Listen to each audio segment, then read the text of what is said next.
آج پیش خدمت ہے سعادت حسن منٹو کا افسانہ بدصورتی۔ ساجدہ اور حامدہ دو بہنیں تھیں۔ ساجدہ چھوٹی اور حامدہ بڑی۔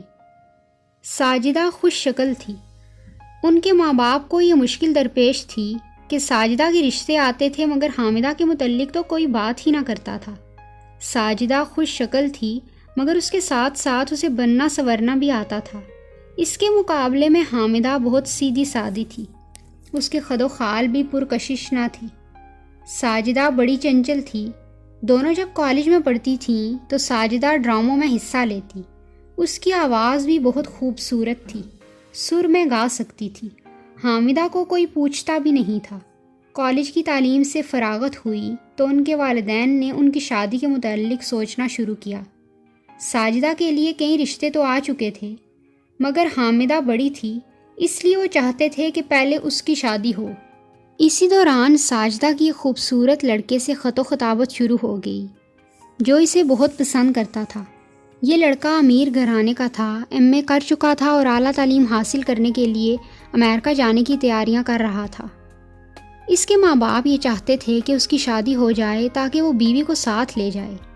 حامدہ کو معلوم تھا کہ اس کی چھوٹی بہن سے وہ لڑکا بے پناہ محبت کرتا ہے۔ ایک دن جب ساجدہ نے اسے اس لڑکے کے عشقیہ جذبات سے لبریز خط دکھایا تو وہ دل ہی دل میں بہت کڑی، اس لیے کہ اس کا چاہنے والا کوئی نہیں تھا۔ اس نے اس خط کا ہر لفظ بار بار پڑھا اور ایسا محسوس کیا کہ جیسے اس کے دل میں سوئیاں چبھ رہی ہیں، مگر اس نے اس درد و کرب میں بھی ایک عجیب قسم کی لذت محسوس کی۔ لیکن وہ اپنی چھوٹی بہن پر برس پڑی۔ تمہیں شرم نہیں آتی کہ غیر مردوں سے خط و خطابت کرتی ہو؟ ساجدہ نے کہا، باجی اس میں عیب ہی کیا ہے؟ عیب سراسر عیب ہے۔ شریف گھرانوں کی لڑکیاں کبھی ایسی بیہودہ حرکتیں نہیں کرتی۔ تم اس لڑکے حامد سے محبت کرتی ہو؟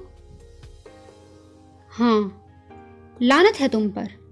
ساجدہ بھنا گئی۔ دیکھو باجی، مجھ پر لانتے نہ بھیجو، محبت کرنا کوئی جرم تو نہیں۔ حامدہ چلائی، محبت محبت، آخر یہ کیا بکواس ہے؟ ساجدہ نے بڑی طنزیہ انداز میں کہا، جو آپ کو کبھی نصیب نہیں ہو سکتا۔ حامدہ کی سمجھ میں نہ آیا کہ وہ کیا کہے، چنانچہ کھوکھلے غصے میں آ کر اس نے چھوٹی بہن کے منہ پر زوردار تھپڑ مار دیا۔ اس کے بعد دونوں ایک دوسرے سے الجھ گئی۔ دیر تک ان میں ہاتھا پائی ہوتی رہی۔ حامدہ اس کو یہ کوسنے دیتی رہی کہ وہ ایک نامحرم شخص سے عشق لڑا رہی ہے اور ساجدہ اسے یہ کہتی رہی کہ وہ جلتی ہے اس لیے کہ اس کی طرف کوئی مرد آنکھ اٹھا کر بھی نہیں دیکھتا۔ حامدہ ڈیل ڈول کے لحاظ سے اپنی چھوٹی بہن کے مقابلے میں کافی تگڑی تھی۔ اس کے علاوہ اسے خار بھی تھی جس نے اس کے اندر اور بھی قوت پیدا کر دی تھی۔ اس نے ساجدہ کو خوب پیٹا، اس کے گھنے بالوں کی کئی خوبصورت لٹیں نوچ لی اور خود ہانپتی ہانپتی اپنے کمرے میں جا کر زاروں کی طرح رونے لگی۔ ساجدہ نے گھر میں اس حادثے کے متعلق کچھ بھی نہ کہا۔ حامدہ شام تک روتی رہی۔ بے شمار خیالات اس کے دماغ میں آئے۔ وہ نادم تھی کہ اس نے محض اس لیے کہ اس سے کوئی محبت نہیں کرتا تھا اپنی بہن کو جو بڑی نازک ہے پیٹ ڈالا۔ وہ ساجدہ کے کمرے میں گئی، دروازے پر دستک دی اور کہا، ساجدہ۔ ساجدہ نے کوئی جواب نہ دیا۔ حامدہ نے پھر زور سے دستک دی اور رونی آواز میں پکاری، ساجی میں معافی مانگنے آئی ہوں، خدا کے لیے دروازہ تو کھولو۔ حامدہ 10-15 منٹ تک دہلیز کے پاس آنکھوں میں ڈبڈبائے آنسو لیے کھڑی رہی۔ اسے یقین نہیں تھا کہ اس کی بہن دروازہ کھولے گی، مگر وہ کھل گیا۔ ساجدہ باہر نکلی اور اپنی بڑی بہن سے ہم آغوش ہو گئی۔ کیوں باجی، آپ کیوں رو رہی ہیں؟ حامدہ کی آنکھوں سے ٹپ ٹپ آنسو گرنے لگے۔ مجھے افسوس ہے کہ تم سے آج بیکار لڑائی ہو گئی۔ باجی میں بہت نادم ہوں کہ میں نے آپ کے متعلق ایسی بات کہہ دی جو مجھے نہیں کہنی چاہیے تھی۔ کوئی بات نہیں، تم نے اچھا کیا ساجدہ۔ میں جانتی ہوں کہ میری شکل و صورت میں کوئی کشش نہیں۔ خدا کرے تمہارا حسن ہمیشہ قائم رہے۔ باجی میں قطعاً حسین نہیں ہوں۔ اگر مجھ میں کوئی خوبصورتی ہے تو میں دعا کرتی ہوں کہ خدا اسے مٹا دے۔ میں آپ کی بہن ہوں، اگر آپ مجھے حکم دیں تو میں اپنے چہرے پر تیزاب ڈالنے کے لیے تیار ہوں۔ کیسی فضول باتیں کرتی ہو؟ کیا بگڑے ہوئے چہرے کے ساتھ تمہیں حامد قبول کرے گا؟ مجھے یقین ہے۔ کس بات کا؟ وہ مجھ سے اتنی محبت کرتا ہے کہ میں اگر مر بھی جاؤں تو وہ میری لاش سے شادی کرنے کے لیے تیار ہو جائے گا۔ یہ محض بکواس ہے۔ ہوگی، لیکن مجھے اس کا یقین ہے۔ آپ اس کے سارے خط پڑھتی ہیں، کیا آپ نے ان سے یہ اندازہ نہیں لگایا کہ وہ مجھ سے کیا کیا پیمان کر چکا ہے؟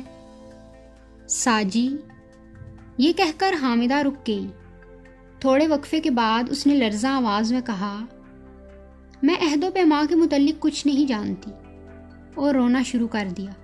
اس کی چھوٹی بہن نے اسے گلے سے لگایا اور اس کو پیار کیا اور کہنے لگی، باجی، آپ اگر چاہیں تو میری زندگی سنور سکتی ہے۔ کیسے؟ مجھے حامد سے محبت ہے۔ میں اس سے وعدہ کر چکی ہوں کہ اگر میری کہیں شادی ہوگی تو تم ہی سے ہوگی۔ ہاں، تم مجھ سے کیا چاہتی ہو؟ میں یہ چاہتی ہوں کہ آپ اس معاملے میں میری مدد کریں۔ اگر وہاں سے پیغام آئے تو آپ اس کے حق میں گفتگو کیجیے۔ امی اور ابا آپ کی ہر بات مانتے ہیں۔ میں انشاءاللہ تمہیں نا امید نہیں کروں گی۔ ساجدہ کی شادی ہو گئی، حالانکہ اس کے والدین پہلے حامدہ کی شادی کرنا چاہتے تھے۔ مجبوری تھی، کیا کرتے؟ ساجدہ اپنے گھر میں خوش تھی۔ اس نے اپنی بڑی بہن کو شادی کے دوسرے دن خط لکھا، جس کا مضمون کچھ اس قسم کا تھا، میں بہت خوش ہوں، حامد مجھ سے بے انتہا محبت کرتا ہے۔ باجی، محبت عجیب و غریب چیز ہے۔ میں بے حد مسرور ہوں۔ مجھے ایسا محسوس ہوتا ہے کہ زندگی کا صحیح مطلب اب سمجھ میں آیا ہے۔ خدا کرے کہ آپ بھی اس مسرت سے محظوظ ہوں۔ اس کے علاوہ اور بہت سی باتیں اس خط میں تھیں جو ایک بہن اپنی بہن کو لکھ سکتی ہے۔ حامدہ نے یہ پہلا خط پڑھا اور بہت روئی۔ اس نے ایسا محسوس کیا کہ اس کا ہر لفظ ایک ہتھوڑا ہے جو اس کے دل پر ضرب لگا رہا ہے۔ اس کے بعد اس کو اور بھی خط آئے جن کو پڑھ پڑھ کے اس کے دل پر چھریاں چلتی رہیں۔ رو رو کر اس نے اپنا برا حال کر لیا۔ اس نے کئی مرتبہ کوشش کی کہ کوئی راہ چلتا جوان لڑکا اس کی طرف متوجہ ہو، مگر ناکام رہی۔ اسے اس عرصے میں ایک ادیڑ عمر کا مرد ملا۔ وہ اس سے مراسم قائم کرنا چاہتا تھا، مگر حامدہ نے اسے پسند نہ کیا۔ وہ بہت بدصورت تھا۔ 2 برس کے بعد اس کی بہن ساجدہ کا خط آیا کہ وہ اور اس کا خاوند آ رہے ہیں۔ وہ آئے۔ حامدہ نے مناسب و موزوں طریق پر ان کا خیر مقدم کیا۔ ساجدہ کے خاوند کو اپنے کاروبار کے سلسلے میں 1 ہفتے تک قیام کرنا تھا۔ ساجدہ سے مل کر اس کی بڑی بہن بہت خوش ہوئی۔